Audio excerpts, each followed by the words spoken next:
forte que eu prefiro.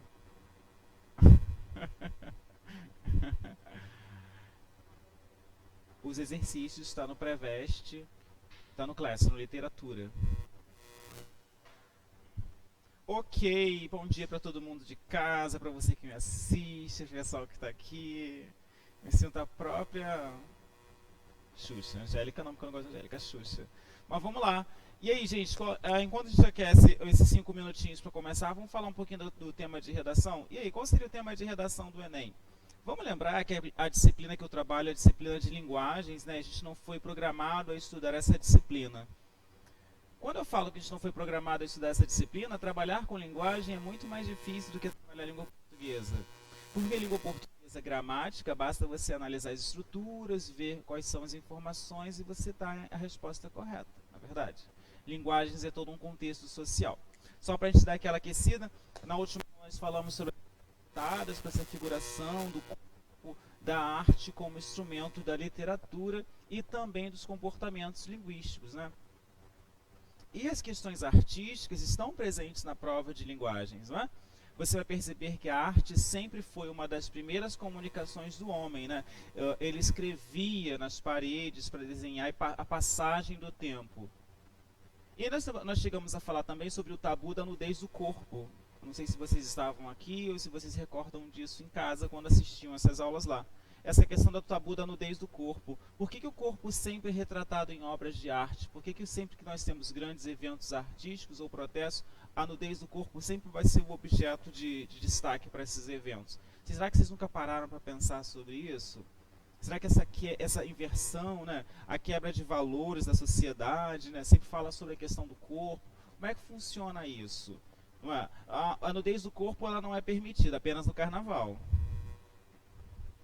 E aí você tem o que a gente chama de politicamente correto.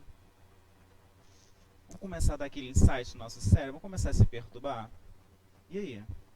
A nudez do corpo pode no carnaval. Mas por que a nudez no corpo não pode nos outros eventos sociais?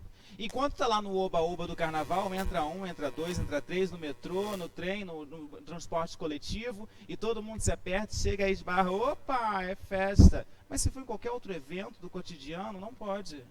Opa, que isso? Percebem? Que negócio é esse? Espera aí, eu te conheço de onde? Mas se fosse num outro evento, opa, dá um beijo, encostou, tem que beijar, opa. E a gente começa a perceber essas questões discursivas da sociedade, quer dizer, essas questões de moralismo e desconstruções de comportamento. Ok? Isso é linguagem. É você pegar o comportamento da língua, você pegar o comportamento linguístico para tentar entender esses comportamentos. Olha, só para a gente dar uma aquecida e a gente começar a se perturbar sobre esses pensamentos. Nós falamos tanto sobre preconceitos na sociedade, porque isso é preconceito, isso é machismo, isso é feminismo ou feminismo, isso é racismo. Mas como é que se desconstrói? Só um minuto, nosso patrocinador.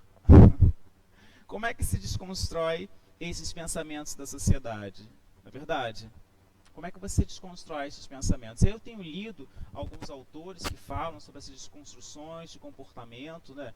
Sobre essa questão do preconceito racial. A gente não vê figuras, personagens negros representando os produtos de beleza ainda nas farmácias. Aí você fala assim, ué, mas... não tem porque não tem produtos. Mentira! Existem produtos sim, mas hoje a representatividade está muito pequena ainda. A gente precisa ter mais representatividade. A gente precisa lutar mais contra esses pensamentos. Não é? Nós temos palavras que carregam preconceito em si. E aí desconstruir esses pensamentos é desconstruir a nossa linguagem, é repensar uma linguagem colonizadora, é pensar numa linguagem totalmente preconceituosa. E aí a gente começa a perceber que as questões de linguagem estão para esse perfil. Ir para a prova do Enem sem pensar em todos estes comportamentos, gente, é não entender a prova por si. É preciso que você reveja os seus pensamentos. Li a questão, peraí, qual é essa abordagem no comportamento social? Mas eu no comportamento social lá fora, do outro lado da janela, no comportamento social ao qual eu faço parte. Não é verdade? As pessoas querem, eu particularmente, não consigo entender essa troca de letras, né? para uma linguagem neutra. E aí assisti um vídeo, gente, que foi assim, muito curioso. A pessoa parecia que estava falando a língua do P. Eu não sei se vocês já viram esse vídeo. Já viram esse vídeo? Dessa pessoa falando isso. Ah, Sili, Mili, Vili, Dili, Bili. O que é isso? Como se você trocasse a letra, você resolveu o problema do preconceito. Como se você trocasse letras, você resolveria o problema da discriminação e todas as exclusões e dos problemas sociais. Letra não resolve o problema. O que resolve o problema é a gente começar a ter mais representatividades dentro da sociedade. O que resolve o problema é a gente começar a enxergar os comportamentos sociais, principalmente os que são preconceituosos. Opa, peraí, isso não é legal. É você começar a se reconhecer numa atitude preconceituosa que você carrega ao longo dos anos e que está na hora de você parar de fazer. E uma letra não vai mudar o problema, não vai resolver o problema.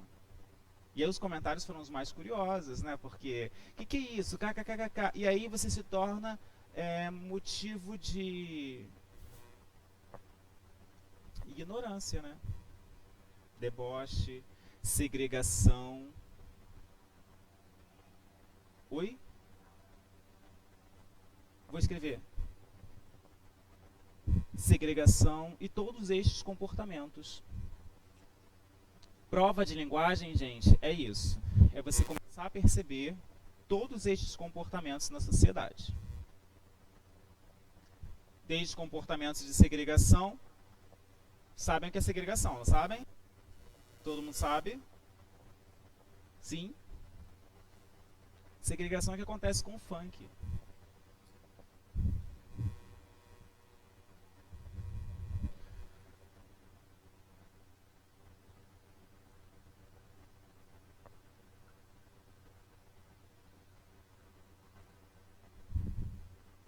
Eu vou escrever linguagens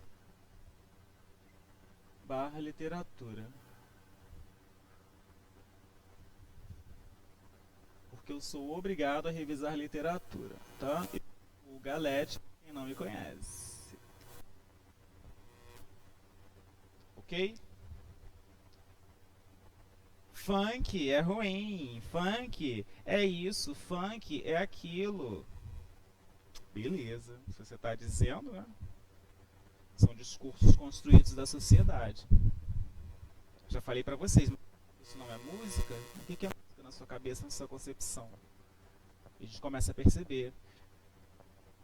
Bom, falei sobre esses assuntos, falei sobre essas questões, falei sobre as obras de arte, cada vez mais a interação da arte como representatividade da cultura dessa sociedade.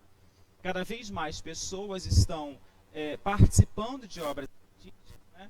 A gente tem o MASP, que é um exemplo que traz normalmente eventos artísticos e obras em que as pessoas podem participar, podem tocar, podem interagir com as figuras artísticas, né?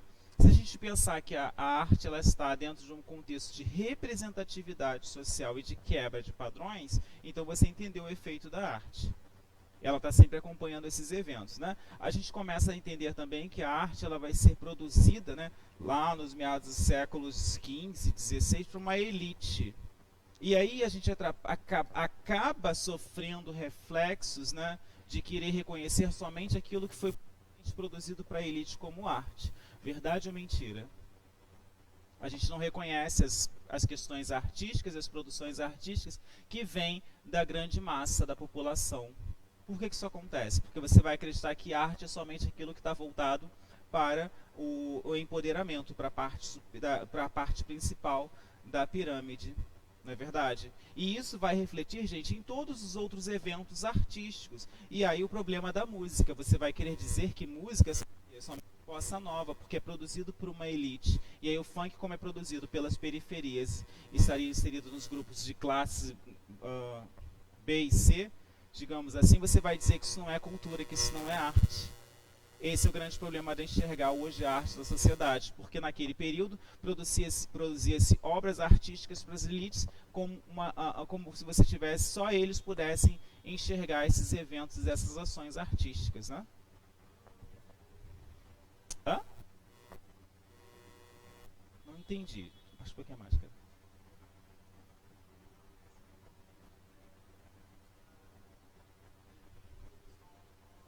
Todo mundo quer se ver como elite. Aí quando vem uma coisa da periferia, não.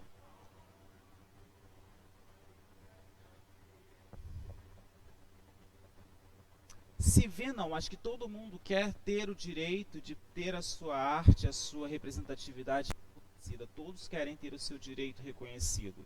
E aí participar e fazer parte da elite é ter esse direito reconhecido. Verdade ou mentira? Verdade ou mentira? Quer ver uma coisa? Não posso falar o nome dos telefones por questões de gravação, né? Senão depois vai ter que editar, vai ter que cortar, e o YouTube corta tudo e me tira do ar, eu fico bloqueado. Como outros vídeos que eu tive que eu fui bloqueado. Telefone celular, smartphone. Tem o telefone A, que é aquele que vocês sabem, né? Que começa com os mais caros, né? Se eu colocar, vai aparecer o nome do fulano.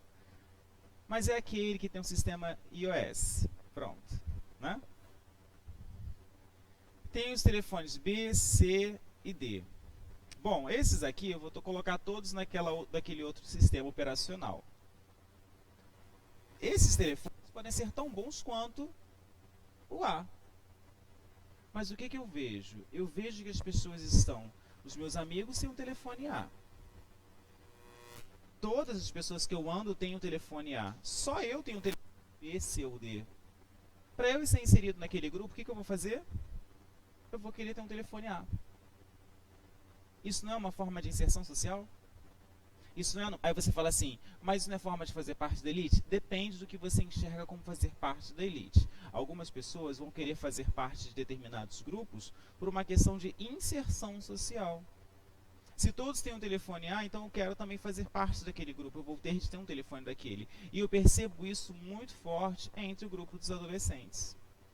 Todos querem o mesmo telefone. Como se aquilo fosse um rótulo ou um cartão de visita para você ser aceito naquele grupo. Isso vai acontecer também dentro do contexto da linguagem. Olha, perceba. Eu tenho pessoas que não falam gírias, expressões, inclusive palavras de baixo escalão, o palavrão, né? O qual eu não tenho problema nenhum com isso. Acho que a gente acaba se polindo muito, dizendo que o palavrão não faz parte de determinados contextos. Muito pelo contrário. Mas, enfim. E aí eu vejo que alguns grupos, alguns alunos acabam interagindo demais com determinados tipos de colegas e ele acaba absorvendo aquelas palavras para ser também inserido naquele grupo.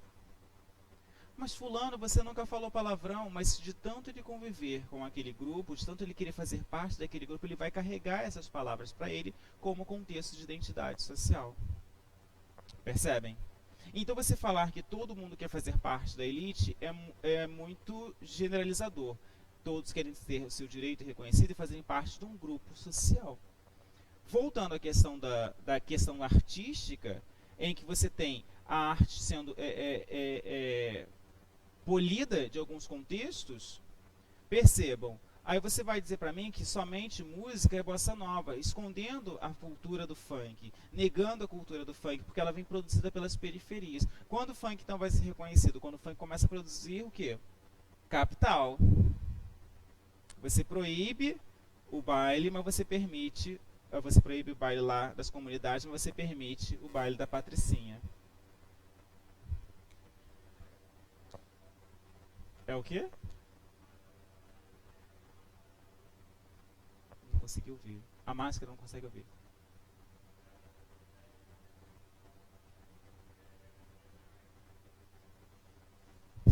Você vai me provocar, né? Mas aí é diferente. Você tem questões diferenciadas. Você está querendo politizar, você está querendo limpar, higienizar um comportamento. Você não pode fazer isso. Assim como os bailes da comunidade podem acontecer, o baile da patricinha também pode acontecer. Qual é a diferença? A diferença é que você tem o quê? Classes... Oi? Pertencendo ao mesmo evento. Você vai na Zona Sul, tem gente tocando violino com funk. Você está limpando, higienizando o quê? Ah, não, mas agora o funk está sendo tocado versão violino. Para você atender uma camada da sociedade e elitizado. Você não continua produzindo arte para elite? Só que você tira de um grupo e passa para o outro. Como a apropriação cultural. Sim, o samba foi perseguido durante muito tempo. Tinha chamada lei da vadiagem. E aí, quando esse samba se torna cultura, faz gerar dinheiro, ele vira o quê? Gerou dinheiro, ele vira cultura. E aí, como faz? E o mais curioso é que o samba sempre é triste, né? A letra dele é triste. Ele tem uma versão social, uma inserção social comportamental, né? Cada vez mais as escolas de samba fazem esse perfil de trazer a questão da cultura, da raça, da identidade. Você vê desfiles aí, não são só desfiles, são verdadeiros o quê? São verdadeiros protestos na avenida. E aí qual é a escola que vai ganhar? Quando o público se identifica, quando o público enxerga aquele comportamento. E aí está faltando o quê? A gente se enxergar nos nossos comportamentos sociais. Precisa a gente reconhecer nossa cultura. Parar de dizer que o que vem das periferias das comunidades, o que vem da popular não é cultura. Aí eu volto a falar para vocês, como eu comecei lá no início. Lá no século XV, XVI, a arte era produzida por uma determinada elite, mas hoje precisamos reconhecer a nossa própria cultura. Parar de fazer a apropriação cultural uma coisa naturalizada, você naturaliza esses comportamentos. E aí não pode. E aí você vai pegar uma charge, você não vai conseguir, você continua vendo como uma caixa de som, né, só reproduzindo, você vai pegar uma charge e não vai ver preconceitos, você vai pegar uma charge e você vai ler ela de qualquer jeito. Não posso. Espera aí, o que essa charge quer dizer? E aí você vai começar a verificar que existem comportamentos e que a linguagem pode ser atribuída de muitos preconceitos e ainda pode desconstruir todos estes preconceitos. Ok? Entendido? Dizer que todo mundo quer fazer parte, não. Nem todo mundo quer fazer parte. Mas todos querem o mesmo direito de ser a sua cultura reconhecida. Ok? Não vou nem falar das roupas. Senão vou ser um pouco provocador, né?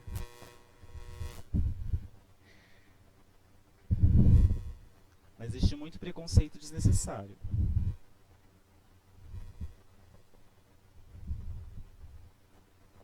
Acho que é esse tantinho.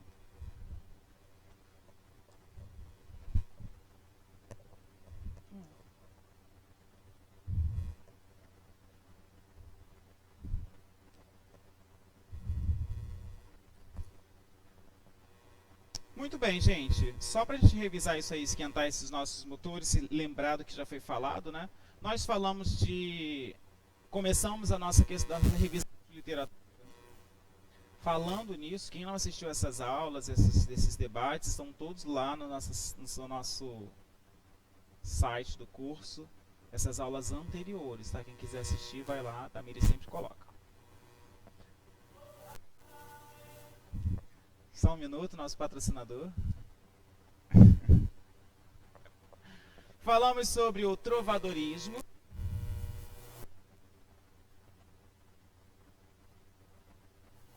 Falamos sobre o humanismo.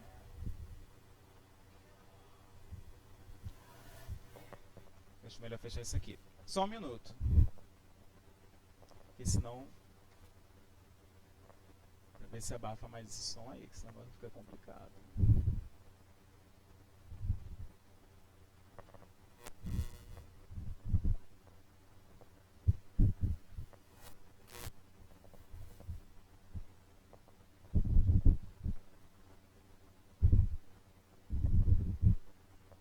Falamos sobre humanismo, falamos sobre classicismo.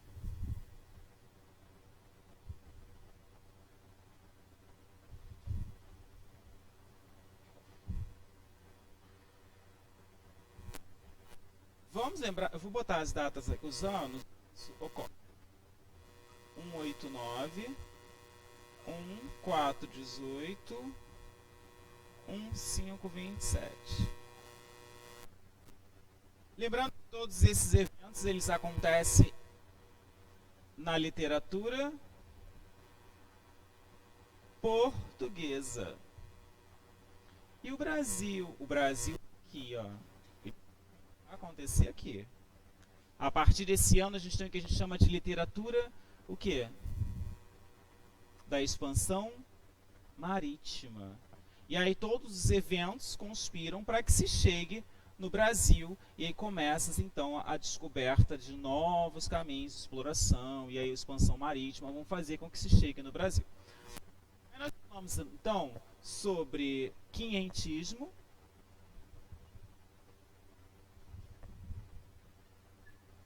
E aí se vier uma pergunta falando sobre trovadorismo no Brasil, você sabe muito bem que isso não aconteceu no Brasil, né, gente? Fato, né? Humanismo, classicismo, nenhum desses eventos são eventos no Brasil, tá? Trovadorismo a gente tem que lembrar que são as cantigas, o humanismo são as produções palacianas, né? Teatros de Gil Vicente, aí você começa a interpretar essas cantigas e chegamos então no classicismo com o Renascimento. Fala.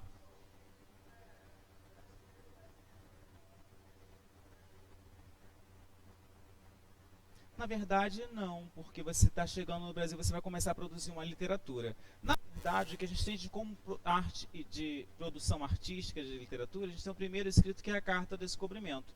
Ela é um marco inicial da literatura, mas não é reconhecido como literatura porque não foi produzido para ser lido assim nessa veiculação de literatura em si. Mas é o primeiro marco inicial, o primeiro escrito que marca a nossa literatura, nesse perfil. Entendido? Ah, mas foi produzido por portugueses. Sim, mas a gente já está em solos brasileiros. E marca o início da literatura brasileira. Todo esse processo de miscigenação e formação da identidade da cultura do homem. Entendido? Fato. Falamos sobre quinhentismo, falamos sobre barroco, falamos sobre arcadismo, falamos sobre romantismo,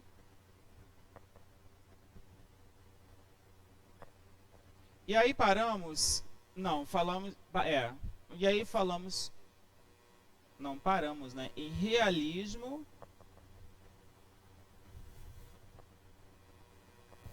naturalismo, eu vou botar lá aqui, tá, gente, porque são eventos muito próximos.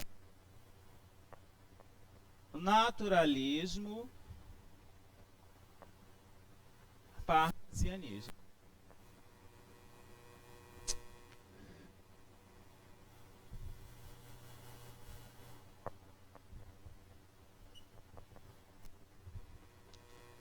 Vamos às datas. 1527, 1527, 1601, 1768,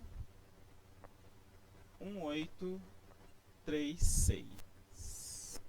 E aqui 1881, que é onde eu vou continuar falando agora.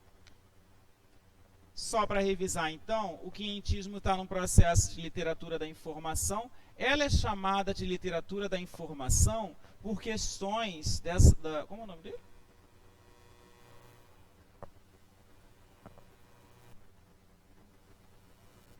Questões, Lucas, literatura da informação. Por que é chamada de literatura da informação? Por causa da Carta do Descobrimento, que foi o primeiro escritos e que fala e conta as belezas naturais daqui existentes, tá? Nós temos também a chamada literatura da catequese.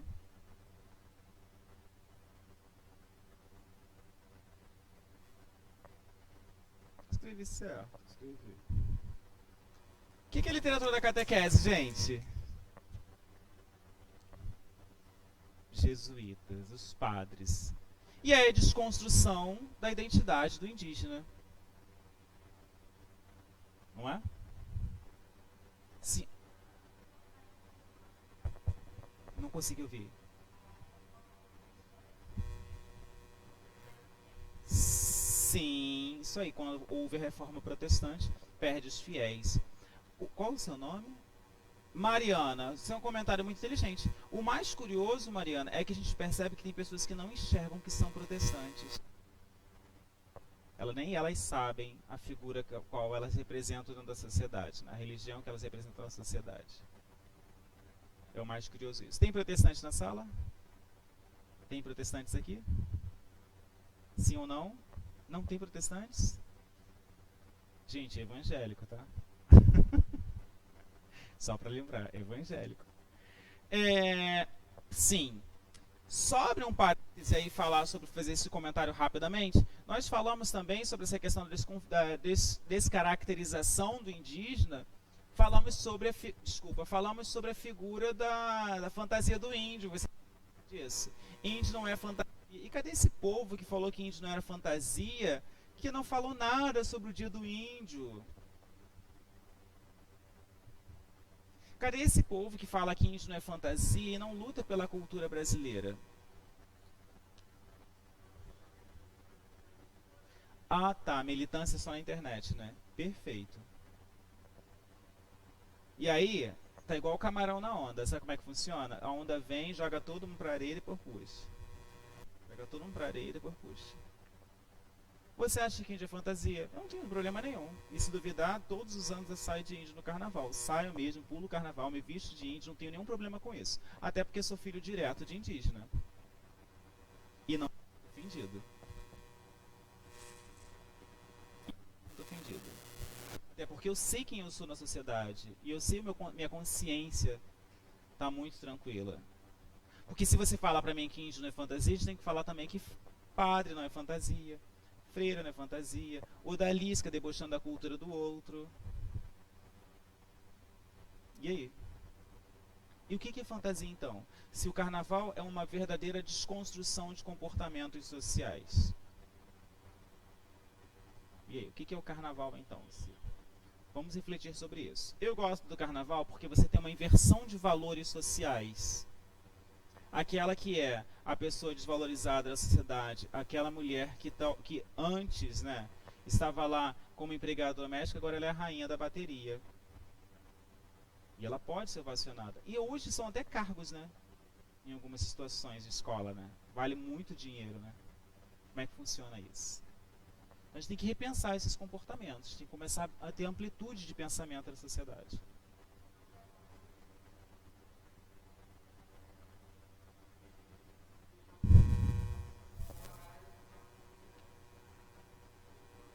Mas o carnaval é uma inversão de valores. O que preza no carnaval? A alegria. Você não tem classe social. Tem? As pessoas têm classe social no carnaval?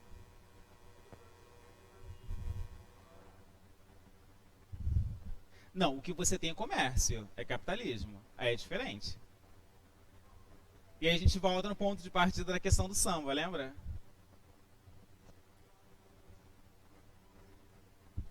Isso é capitalismo, isso é dinheiro, né? Diferente. Mas nada te impede que se você tiver dinheiro comprar um espaço daquele. O que você não pode é aceitar, que nem você fala assim, nunca vou poder. Não. Tem nada a ver uma coisa com a outra. Bom, vamos lá. 1601, 1601, Barroco, a formação do homem, aquelas questões da religiosidade. Por que o Barroco a gente fala que a formação são os processos em que o homem vai ter as grandes contradições da vida dele, né? A fé, a religião, o corpo, a alma, o pecado, a carne, e ele vai começar a refletir sobre tudo isso. E aí está nesse processo de transição, né? Peraí, o que eu quero salvar? O que eu quero salvar então, né? É a minha religiosidade? É o meu corpo? É a minha fé? É a minha fé? É o meu corpo? O que eu quero salvar?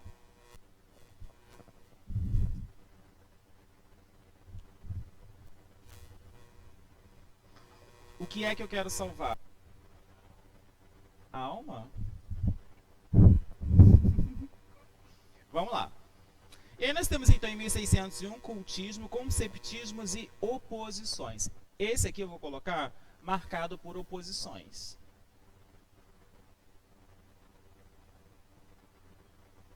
Essa vai ser a nossa marca do barroco, tá? Chegamos no arcadismo 1768, 1768. E aí nós temos o equilíbrio fugente. O homem vai voltar para a natureza para tentar se reencontrar e se libertar desses pensamentos da sociedade, né? A fuga do homem para o campo. E aí ele vai ter todo um pensamento voltado para essas questões da natureza, reflexões, né? Muita figuração de linguagens, ok? Hã? Sertanejo raiz é ótimo. É, não sei se seria um sertanejo raiz, mas seria uma busca do homem para tentar se reencontrar de novo com o que ele representa na sociedade, né? Ou se tentar se buscar para a natureza do homem em si.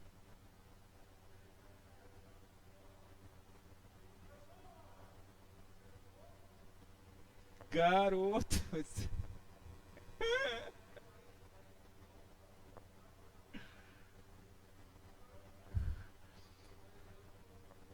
Mas se você fizer uma avaliação rápida das músicas, elas trazem.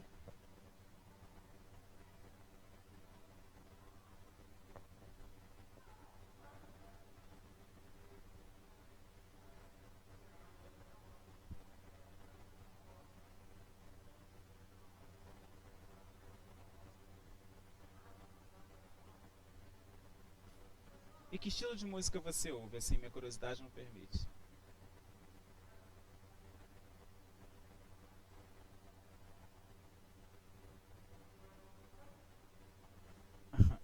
Não escuta música brasileira. Por que não?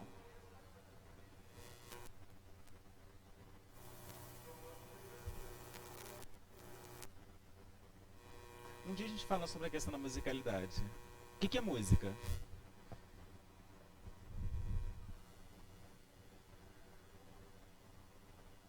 Que? Tira mais pra ouvir. Ou abaixa ela um pouquinho.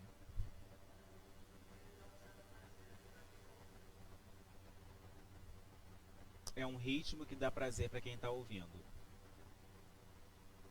Mas alguns ritmos não trazem prazer, mas despertam sensações.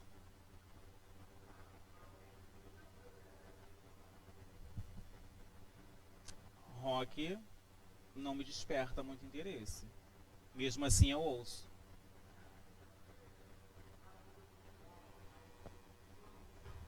Vamos definir isso para continuar? Música é qualquer organização sonora que traga uma melodia. Pronto. Se isso não fosse verdade, nós não teríamos artistas produzindo música a partir de pedaços de material reciclado, garrafas de vidro. Eles não fazem uma organização sonora? Fazem. Então música é qualquer organização sonora que traga consigo uma melodia. Ele pode ter uma letra, pode ter um arranjo, pode ter o que quiser. Ok? A gente tem um pensamento de música on the top, só nas elites. Se você fizer uma busca rápida e perguntar a qualquer pessoa na rua o que é música, ah, é bossa nova, MPB, se funk não fosse música popular brasileira. E a gente volta para o ponto de partida quando eu comecei a aula. A gente está sempre querendo colocar as coisas que fazem parte da cabeça da pirâmide, da elite, como ponto de partida para análise dos outros comportamentos sociais. Acho que, na verdade, o que a gente tem que fazer o quê? É entender que todas as camadas possuem seu comportamento cultural e devem ser enxergados e entendidos.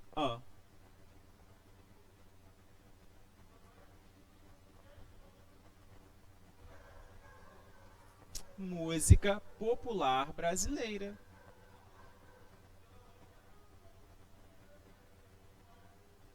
Simples, fatos assim.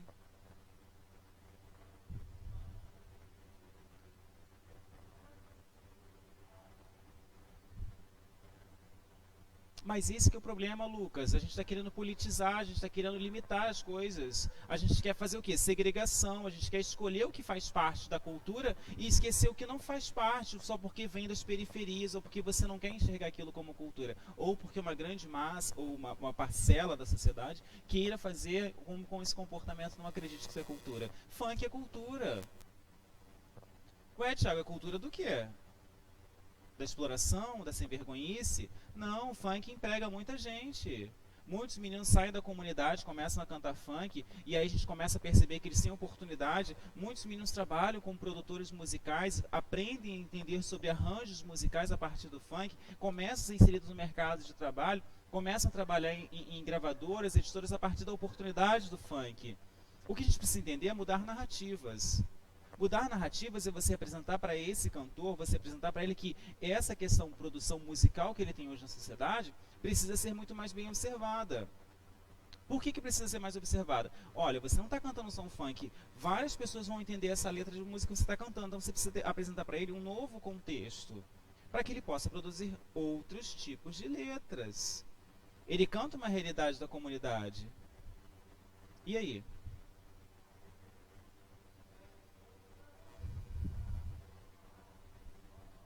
Ah, mas só tem sem vergonha isso no funk. Se você parar pra pensar, tem outras músicas que têm o mesmo caráter sexual.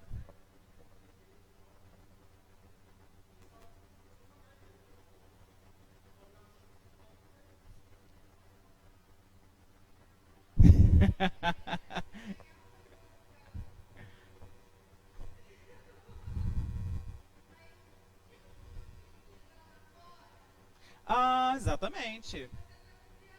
Você vai ficar chocado. Eu sei quem é que está falando. E é sucesso, né? Já tá na Billboard, né? Cabeçando aí a letra como música de hit parade, de sucesso.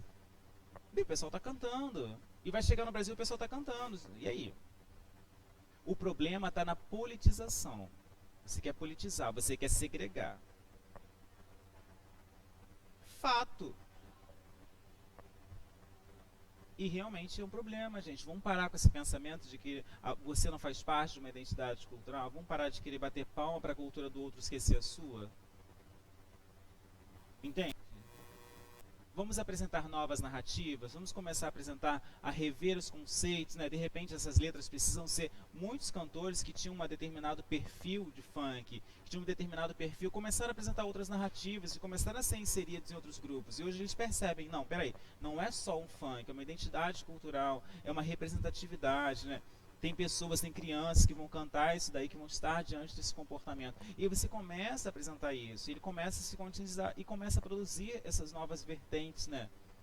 E aí, como é que funciona isso? Então, isso é você reconhecer, você trazer identidade. Ok? Agora, o que você não pode é você querer dizer que só isso faz parte da cultura porque isso é limpo, porque isso é bonito, porque isso tá empoderado, fazendo parte da elite. Não, isso não é bom porque isso vem das... Não posso fazer isso. Então peraí, tudo é MPB? Sim.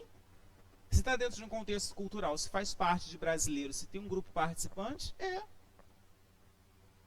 Mas não é só bossa nova? Não. Não é só bossa nova. Bossa nova é a minoria. A maioria é outra. E só a nível de curiosidade, só carioca só consegue fazer 150 BPM. Só carioca consegue. É uma questão cultural, porque o nosso vocabulário, a nossa dicção nos permite que a gente dispare em palavras. E aí consegue fazer esse tipo de produção musical. Tá? Quê? Sempre tiveram. Bom, falamos então sobre... A gente tira um dia para falar mais sobre essa questão musical e a música como identidade de cultura. Eu falo sobre gêneros, faço estudos sobre isso, sabe, gente? E é uma questão muito ampla. Quanto mais eu leio, quanto mais eu estudo, mais eu percebo o quanto a gente ainda está ultrapassado em determinados comportamentos. Mas vamos lá.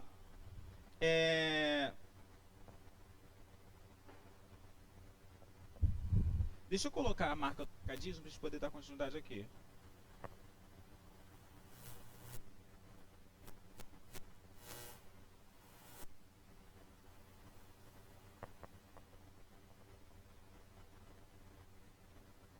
Gente, deixa eu ver se eu escrevi certo, porque eu nunca fui bom em latim. Tive grego e latim na faculdade, mas eu nunca fui bom. Romantismo. Chegamos então no romantismo e vamos começar a perceber a declaração enfática deste amor. Sim, a primeira fase do romantismo é tratada por um patriotismo, né? E aí você vai supervalorizar, vai valorizar as questões naturais.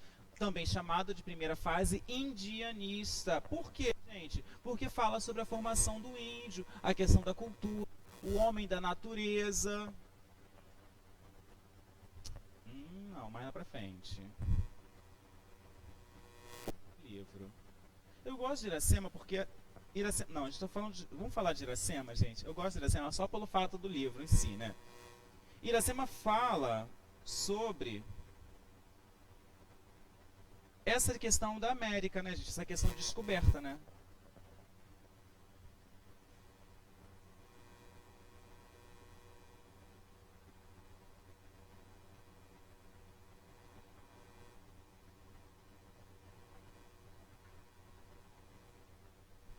Apenas isso.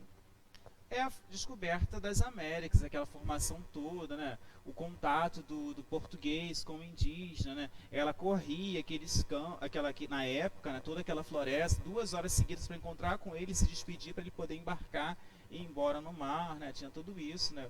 E ela faz uma declaração com a natureza, sua melhor amiga é uma árvore, né? E aí depois ela tem um filho que é jogado no rio e aí nasce então, né? Esse filho carioca, né? Vindo dos rios, né? Ó.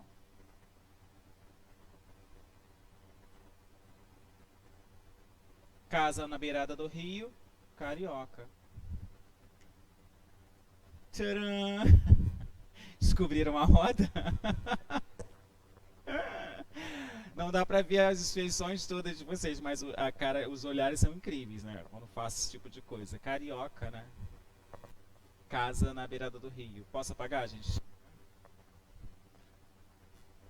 Por isso chama-se carioca. Deixa eu dar minha aula de literatura que estão me perturbando. Bom, e aí a primeira fase, a formação do homem, a questão do indígena, a supervalorização da natureza. Segunda fase, e aí nós temos então uma declaração, o galanteador do homem, a figura da mulher. E aí, ultra romântico. Deixa eu falar que o ultrarromantismo é uma doença, né, gente? Ele se desfaz muito rápido, né? Ele acaba, ele não tem uma sequência, né? É Byron, né? Não é isso o nome dele? É George Byron. E aí, chora as lágrimas de sangue, né? Ultrarromantismo em literatura portuguesa, o livro que a gente marca é O Amor de Perdição, de Camilo Castelo Branco. Eu falo muito desse livro porque eu li ele mais várias vezes, né? Na época eu passava por uma outra fase, acreditava no amor e tudo mais. E aí o final do livro também era muito assim, forte, né? Não tendencioso, mas era forte. Porque você tem um triângulo amoroso em que há uma declaração fiel e fidedigna do relacionamento de si, né? Ela, por exemplo, ela diz que vai ser fiel a ele até os últimos dias de sua morte como um cão. Gente, ela nunca levou tão a sério essa fidelidade. Ele morre no navio, pega um resfriado, uma pneumonia, vira uma tuberculose, ele morre no navio e tem que jogar o corpo dele no mar. E antes de escutar o baque do seu corpo nas águas, Mariana se joga, acho que é isso, o nome dela. Mariana se joga todas as cartas ao mar, que ele pede, né? Olha, jogue todas as cartas ao mar, principalmente se estão embaixo do travesseiro, que são as que eu mais gosto. E ela obedece.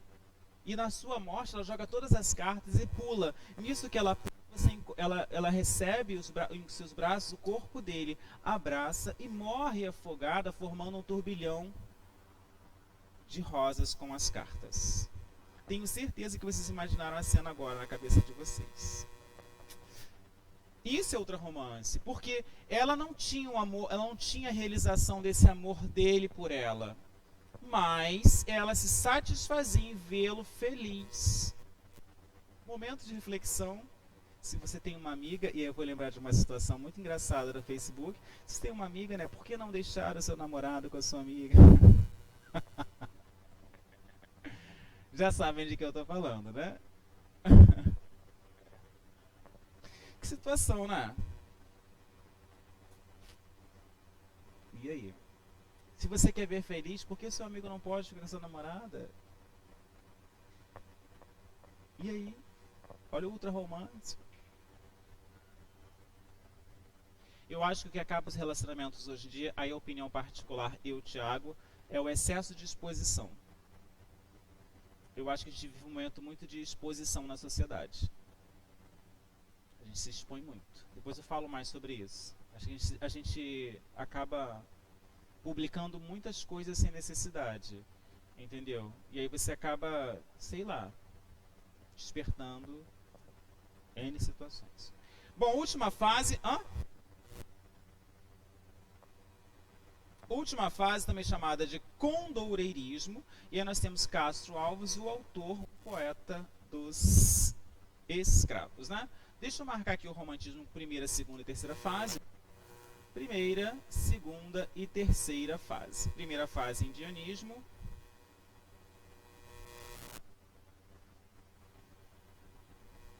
Segunda fase, ultrarromantismo.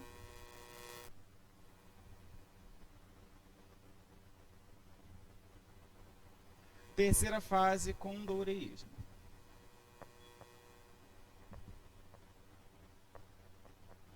Fechei. Chegamos no realismo naturalismo. Qual é a questão do realismo naturalismo, gente? É a ruptura desse romantismo. Se aqui você tem a declaração, se você tem um amor, no realismo naturalismo, este amor vai para onde? Vai por terra. Vamos nos afastar dessa história, vamos mostrar que esse romantismo, esse amor não existe. E aí você tem um processo de zoomorfização. O que é o processo de zoomorfização? O homem levado às suas características animal, gente.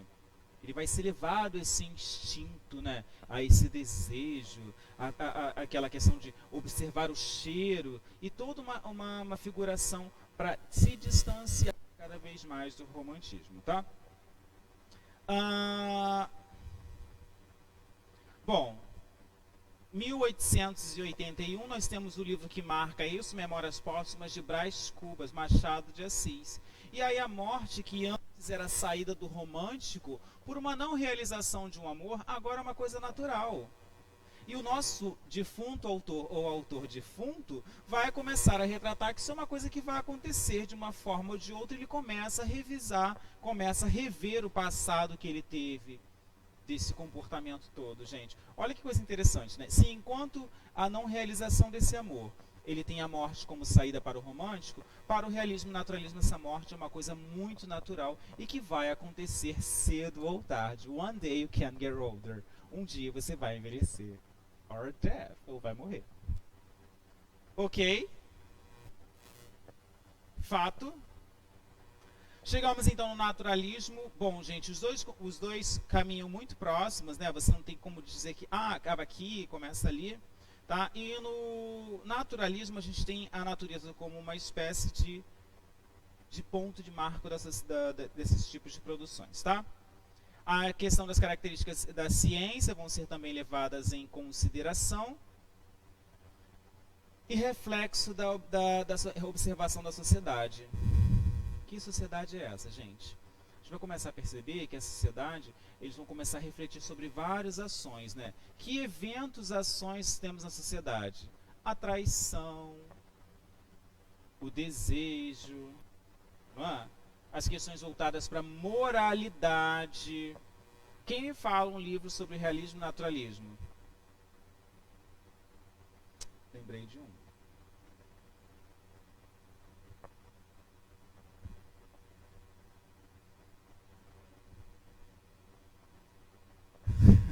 Só por causa da história do outro, né?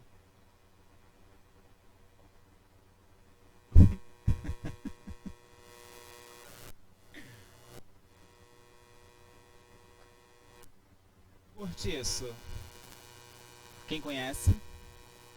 Quem já leu? Não lera? E aí? É uma descrição composta de alguns momentos de narrativa. Ok? Quem é o personagem principal? O próprio prédio, gente.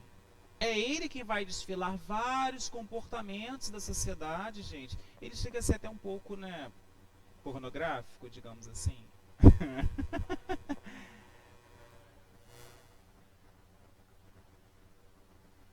Ele é até meio que pornográfico, né? Eu acho, assim, tem a nossa personagem que é casada, mas gosta não, ela é solteira, mas gosta dos homens casados, tem um desejo, os garotos novos têm um desejo pelos homens casados, né? Toda essa inversão de valores. E aí qual é a proposta do livro? É mostrar esses comportamentos vivos da sociedade, essa questão de valores, de moralidade da sociedade. Quais são os valores morais da sociedade? Esse é o padrão que ele quer apresentar a você. Bom, realismo naturalismo, falei sobre estes, 1881. Então, vou marcar então com os eventos desse período. Eu tenho crítica social,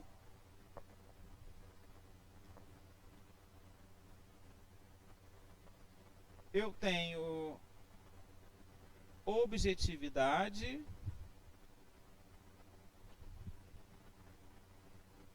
e eu tenho perfeição poética.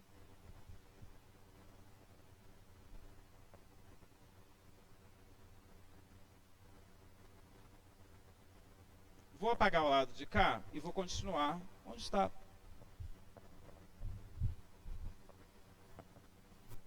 Ah, esqueci de perguntar. Agora já era, gente. Deu tempo de bater foto aí. Ai.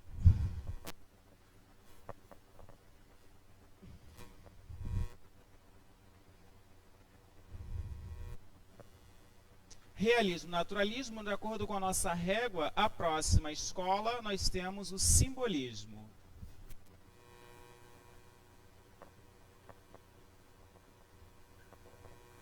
Simbolismo e a última, modernismo. Depois do modernismo tem o quê? Contemporâneo. Ok? Contemporâneo. Modernismo é moderno, Tiago? Sim.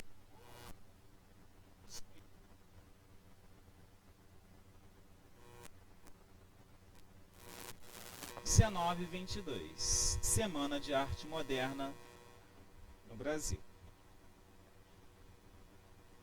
Vamos marcar então o simbolismo. O simbolismo é marcado pela subjetividade e introspecção. Subjetividade e introspecção.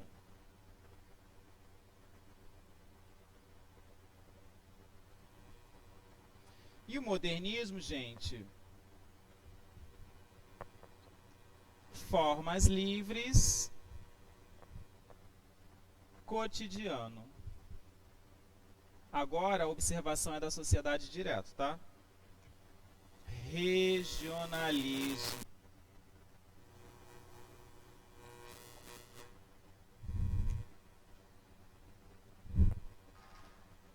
Enquanto escreve, 10h30,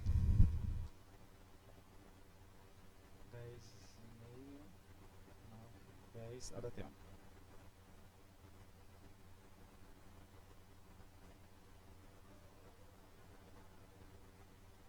É depois do modernismo. Contemporâneo depois do modernismo.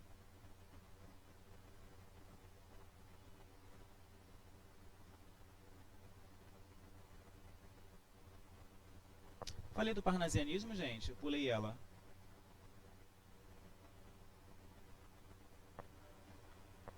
Ah, não, tá aqui, ó. Tá louco? Não, tem hora que eu faço umas besteiras, né? Mas tem hora que eu acerto.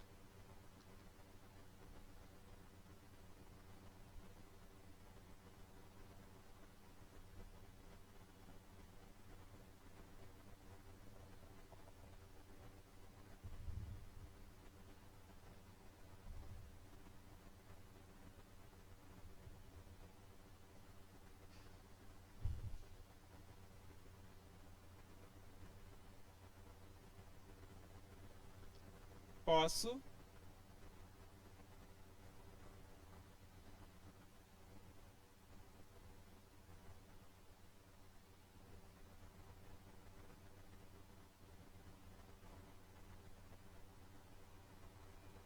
Ok, vamos lá então. No simbolismo nós temos então a introspecção, a busca sobre do eu. É um evento de oposição ao realismo naturalismo, ok, gente? E aí ele vai tentar fazer com que esse supervalorize a questão do homem, da sociedade, tem todo um misticismo, toda uma proposta voltada para estes comportamentos, tá certo? Este é o simbolismo. Já o modernismo ele vai ser dividido em três fases, três gerações, né? Primeira geração,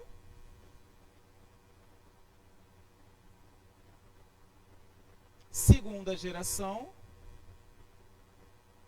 e terceira geração.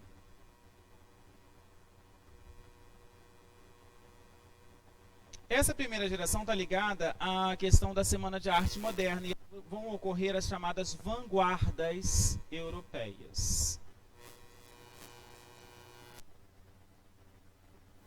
Esses eventos, gente, vão direcionar uma sequência de acontecimentos voltados para essa nova produção da literatura, né? E aí você tem aqui, ó, o cubismo, dadaísmo, expressionismo, tá? Onde formas, né, vão querer desconstruir todos esses processos livres, né? Versos livres, não há formas, né? Vale lembrar também, é importante lembrar que o modernismo é uma releitura de eventos culturais, né? Aí ele falou assim, mas isso não é novo? Não, o novo é contemporâneo. O modernismo está voltado para a desconstrução desse pensamento, né? Você está relendo, fazendo releitura de ações e eventos culturais e as questões ligadas para as artes plásticas e também nas produções da literatura, na escrita de obras artísticas, tá? Deixa eu falar mais sobre...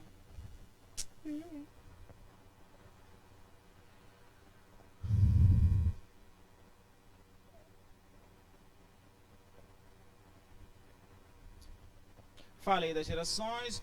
Tá. Primeira geração vai de 1922 a 1930, tá? Uma linguagem coloquial voltada para as ações e eventos da sociedade. Aqui, o cotidiano vai ser a marca deste evento, tá? Depois nós falamos sobre a segunda geração, que vai para a questão regionalista, tá? E nós vamos começar a perceber a questão da cultura. Na segunda geração, gente, nós temos como... Deixa eu botar regionalismo aqui marcando. Que aí fica fácil entender, né?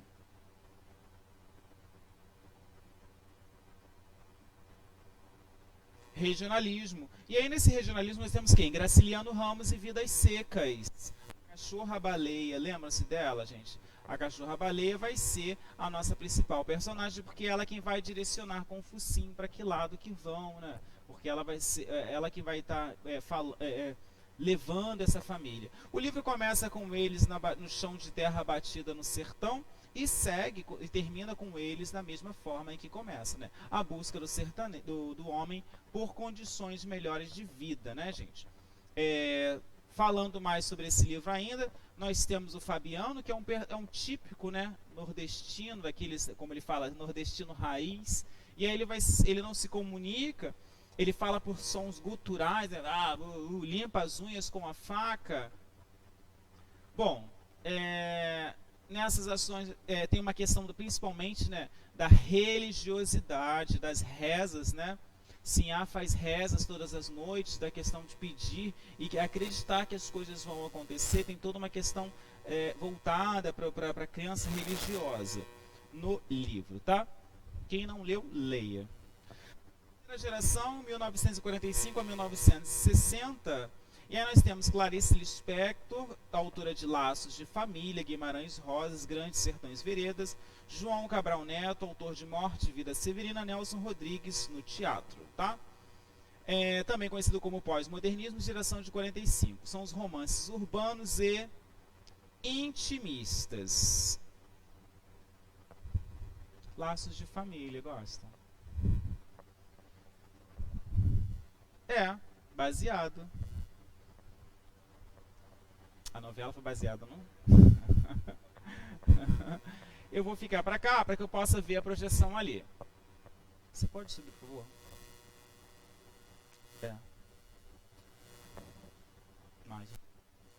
Essa folha que está para vocês aí, ela está disponível no portal do Classroom, tá? Tem tudo que foi falado hoje. E aí tem lá para vocês alguns links que faz você lembrar sobre o assunto sobre cada escola literária. Tá? Lembrando que isso é aula de revisão. Bom, deixa eu... Só mais um pouquinho, por favor.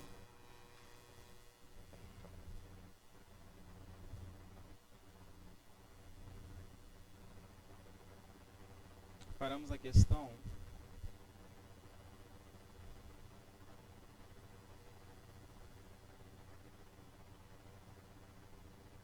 7.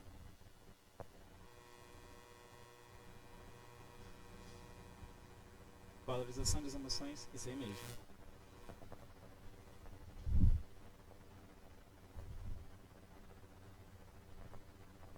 Questão 7. Valorização das emoções, liberdade, criação, amor platônico. Temas ligados a temas religiosos, né? Individualismo, nacionalismo e história. Fortemente influenciado pelos ideais iluministas. Perfeito, gente. Pela liberdade conquistada na Revolução Francesa. No Brasil, entre os principais autores podemos destacar Gonçalves de Magalhães, Gonçalves Dias e Araújo Porto Alegre. Estamos falando do seguinte movimento escola literária. Qual escola, gente? Arcadismo, barroco, concretismo, naturalismo ou romantismo?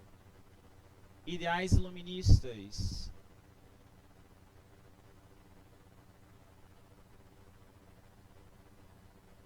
Qual escola?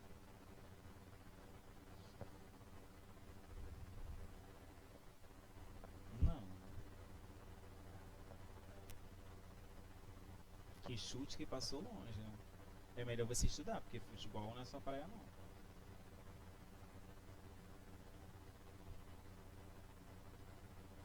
E aí? Primeiro que concretismo não existe, não é escola literária, né? Já começa por aí. Então você já abandona essa. Arcadismo também não. Você deve estar na dúvida entre barroco ou romantismo. Fato? Não. É romantismo. Marque em letra E. Muito bem, questão 8. É romantismo. Letra E. Desenvolvimento do gênero lírico em que os poetas assumem posturas de pastores e transformam a realidade num quadro idealizado, gente.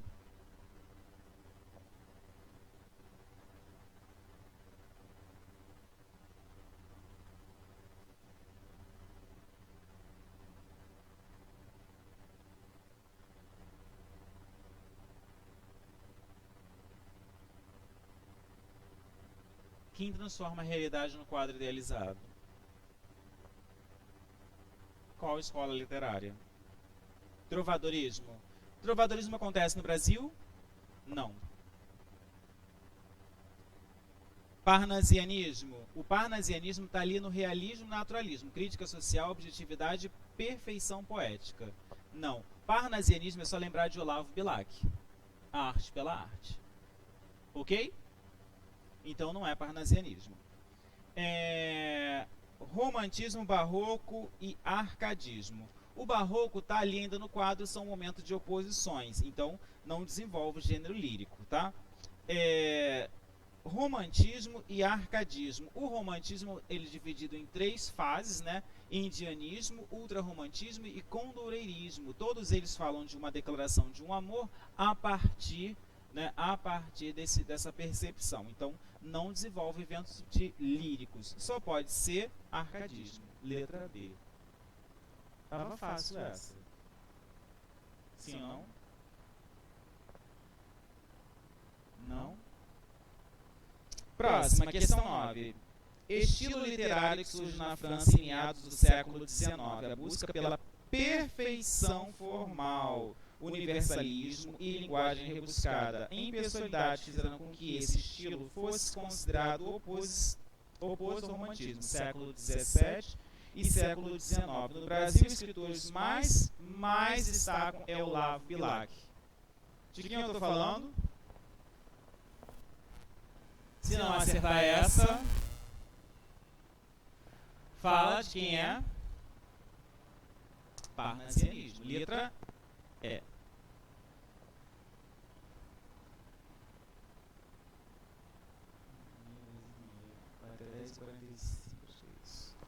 Próxima. Movimento literário que surgiu na Idade Média se desenvolveu em meio ao domínio da Igreja Católica, gente. Bom, visão teocêntrica do mundo, Deus no centro de tudo. E do feudalismo e do moralismo religioso. Não aceito que errem essa. Moralismo religioso, a igreja está dominando a sociedade nesse período. E aí? Quinhentismo? Não. Barroco sofre influências. Perfeito pensamento. Não. Trovadorismo. Hã?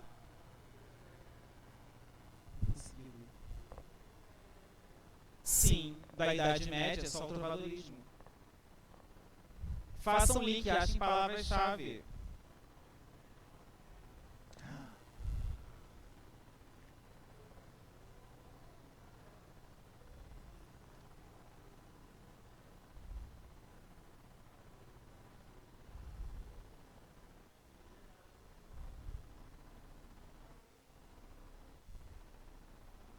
Olha, eu não vou ler o poema a seguir todo, mas eu vou destacar para vocês alguns pontos em que vocês vão perceber qual escola nós estamos falando, questão de número 11. Aqui estou entre almedro, entre corino, os meus fiéis, meus doces companheiros, vendo correr os míseros vaqueiros atrás do seu cansado desatino.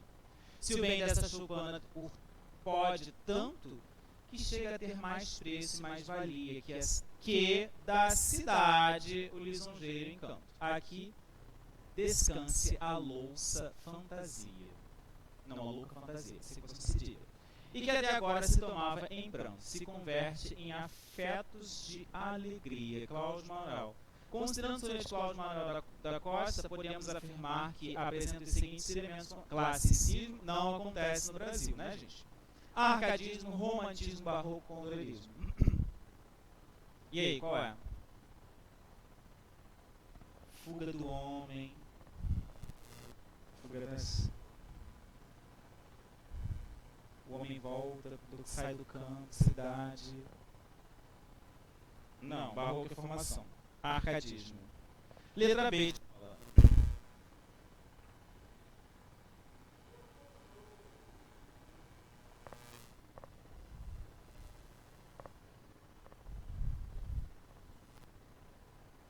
Escola. É geração. Vamos, próxima. Questão de número 12. A alternativa que apresenta os principais autores características do barroco. O barroco vai ser marcado por um racionalismo, perfeição, forma, geração greco-latina e humanismo. O barroco é formado por este. Pastoralismo, bucolismo. Não. Preocupação, forma, perfeição, objetivismo, a tradição clássica, vocabulário, culto. Quem busca a perfeição é qual escola?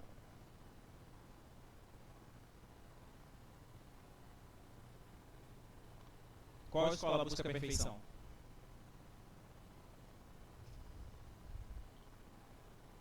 Sim, o parnasianismo. Olavo Bilac. Ok?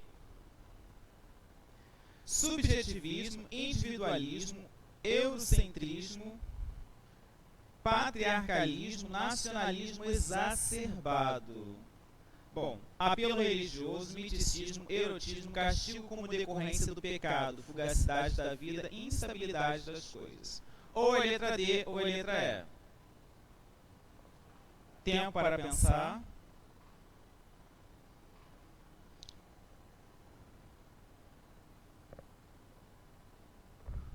Aqui, ó, Vanessa, acabei de mensajar. Esqueci.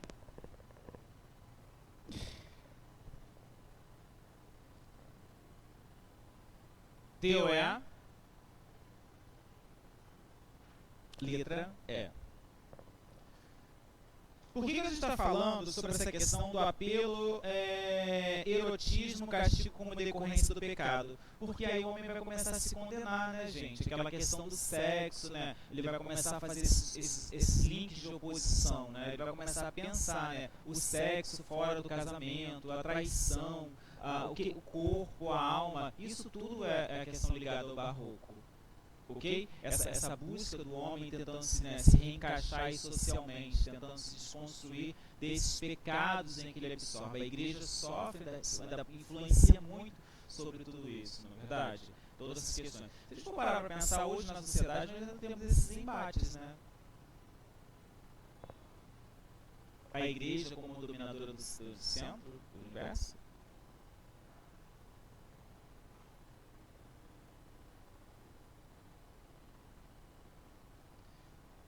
Olha, Quando estiver desligado o fone eu falo. Gente de casa, alguma dúvida? Alguma pergunta? Hã? 13. Sobre o parnasianismo é correto afirmar que... Gente, vamos que eu vou corrigir essa folha toda. Embora fosse contemporâneo do realismo e do naturalismo, o parnasianismo apresentou sistemáticas diferentes dessa. Isso é parnasianismo, gente? Claro que não. Dá uma olhadinha nas questões, acho que vocês vão matar essa de cara.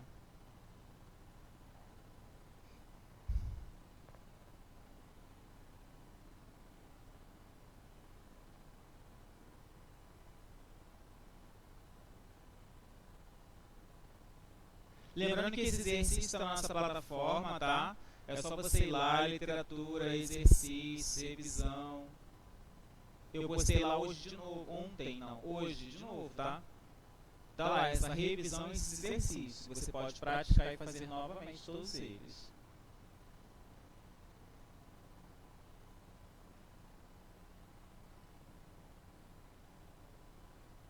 D de dado ou B de bola?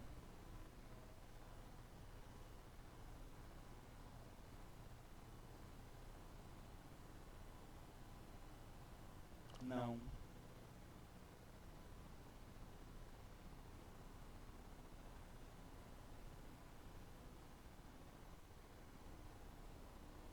Olha o que está escrito ali em cima. Sobre o parnasianismo é correto afirmar, exceto, letra C, as principais características do movimento era quem teve como maior representante foi o poeta Olavo Bilac.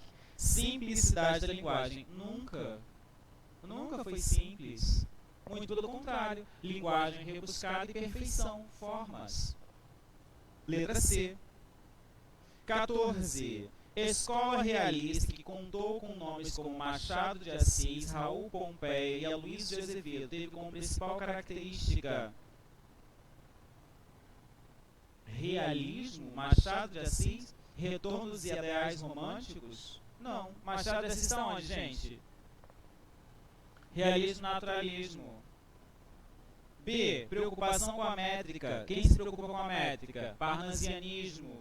C. Retratar a sociedade das suas mazelas, uma linguagem irônica impiedosa sobre o homem e suas máscaras sociais. Adoro essa expressão, máscara social. Letra C. Lembro logo de Fanon, Franz Fanon. É um livro excelente que vocês deveriam de ler. Peles negras, máscaras brancas. Vocês vão gostar. Baseado? Não ouvi.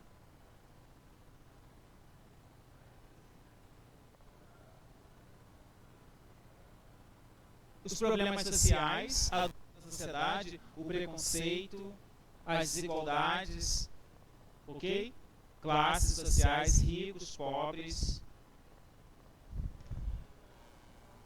Hã? Seria. Os problemas sociais. Sim.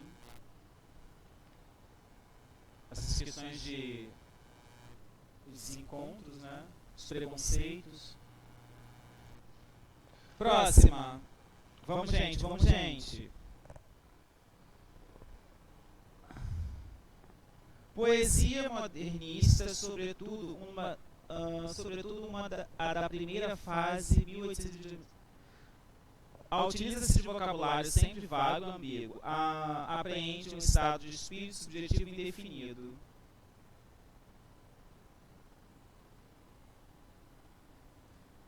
Primeira fase modernista, gente, 1922. Qual é? Vanguardas, influências, letra.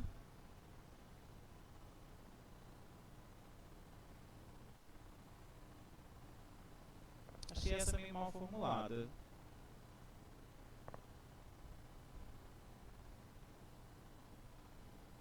Letra.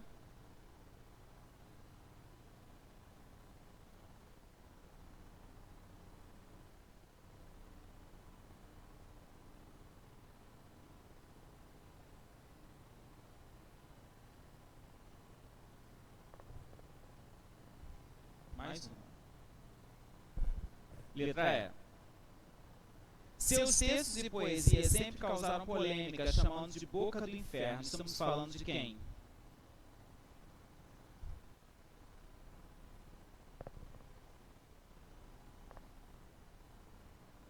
Gregório de Matos. Perfeito! Os autores Álvares de Azevedo, Castro Alves e Casimiro de Abreu pertencem a que escola literária? Casimiro de Abreu, esse é fácil. Romantismo. Letra A. Representa características do arcadismo, gente. Super fácil. Arcadismo. Quem representa o arcadismo? A vida no campo. Fato. Ok? Eu até escrevi esse lugar aqui. Bom, observe a estrofe. Minha terra tem palmeiras onde canta sabiá. As árvores que aqui gorjeiam não gorjeiam como lá. Sempre que eu leio essa frase, lembro da pós-graduação. Estamos falando de que trecho? Canção do Exílio. Quem é o autor, gente?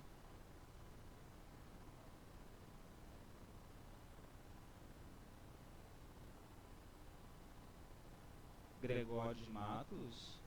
Tem essa opção ali? Eu acho que é do Gonçalves Dias. Eu acho que é dele, Gonçalves Dias. Dentre as escolas literárias, não aceito que errem, porque eu falei isso o tempo todo. Dentre as escolas literárias que acontecem no Brasil, não aconteceu no Brasil, gente. Não aconteceu no Brasil. Qual delas não aconteceu no Brasil? Letra D. Amém. A literatura romântica inicia-se oficialmente no Brasil em 1836, com a publicação na França de Niterói, revista brasiliense por Gonçalves de Magalhães. Está lançando no mesmo ano a obra Suspiros Poéticos e Saudades. Bom, a alternativa é que o outro autor ligado ao romantismo no Brasil, gente. Qual outro autor está ligado ao romantismo no Brasil? Augusto dos Anjos, Afonso Guimarães, Aloysio de Azevedo, Machado de Assis. A gente pode até esquecer a letra B e C, né? Ou é A, D e E? Letra Gonçalves Dias. Tomás Antônio Gonzaga, Basílio da Gama, Frei Santa Rita Durão e Cláudio Manuel da Costa constituem a primeira geração literária brasileira do seguinte movimento. Qual é, gente? Falar de autor é complicado, né? Porque a gente dificilmente vai memorizar autores, né? Não. Arcadismo.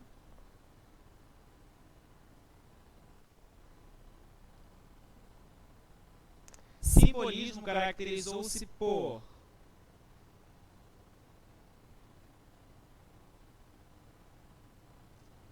pode anular essa questão. Não vou nem falar a resposta dessa daí, desiste dessa. Ele não é antipositivista.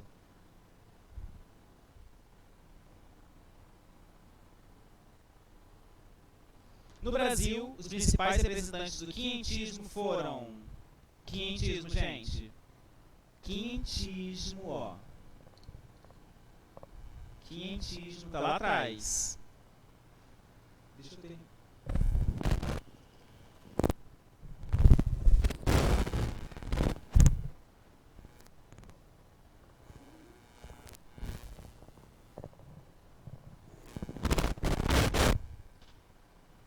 Quinhentismo, gente, tá lá atrás. Quem começa? Você deve estar na dúvida entre a letra B e a letra D. Pero Vaz de Caminha, Pero M. Gândavo, Gabriel Soares de Souza e José de Anchieta. Letra D. Pero Vaz de Caminha, José de Anchieta, Padre Antônio Vieira, não. Letra B. Fechando. Vamos lá. Considerando o soneiro de Gregório de Matos, podemos afirmar que representa os elementos característicos do Gregório de Matos e de qual escola?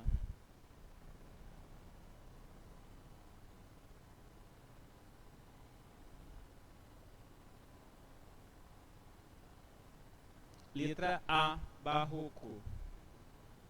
Exaltação da forma, culto à linguagem permeado por metáforas, conflitos do humanismo renascentistas, tentativa de restauração de uma religiosidade medieval. são características do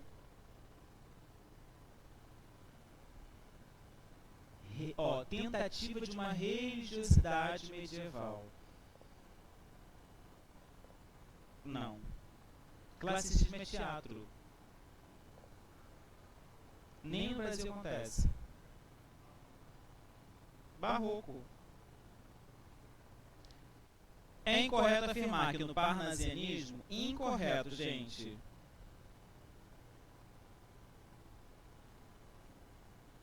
Letra D. Valorização dos elementos naturais torna-se mais importante que a valorização da forma do poema.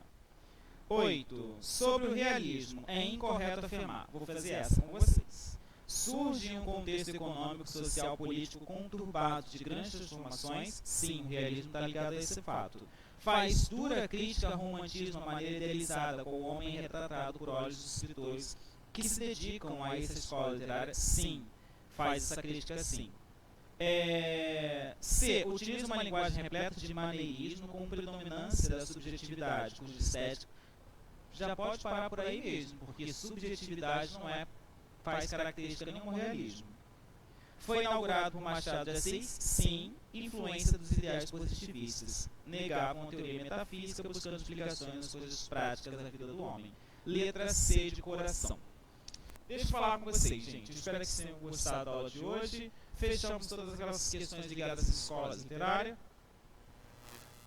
Na semana que vem, continuo com nossos estudos de linguagens, tá?